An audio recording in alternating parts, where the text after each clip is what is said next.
Hello everyone.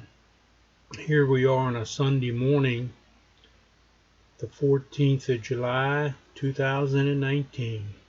It is about 11 a.m. and we are circling around McDonald's again on Carlisle Street. It looks like the construction project at McDonald's is completed. All the landscaping work, it looks like it's finished. And there's no construction vehicles or equipment sitting around in the parking lot anyplace.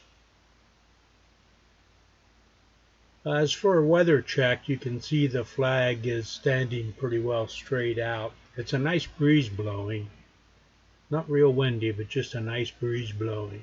And as warm and humid as it is, the breeze feels really good.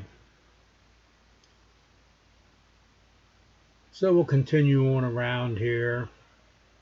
And also, if you notice over on the right hand side, the bank parking lot, there's no vehicles parked in the bank parking lot.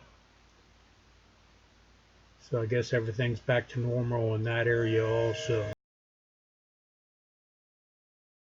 We're going to transition into the second round here in a second.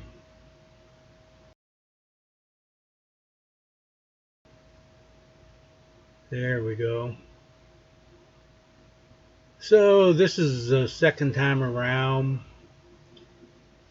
And I guess this will be the last video from out in that area, unless something else crops up that calls for a video to be made. So as the usual applies, I'll put a flag in the upper right hand corner and you can go back and look at previous videos and compare anything you want to. But that's about it for this project. So stay tuned for other projects. I have no idea what they're going to be yet. But hang in there. We'll come up with something. Have a good day, everyone. We'll catch you later. Goodbye.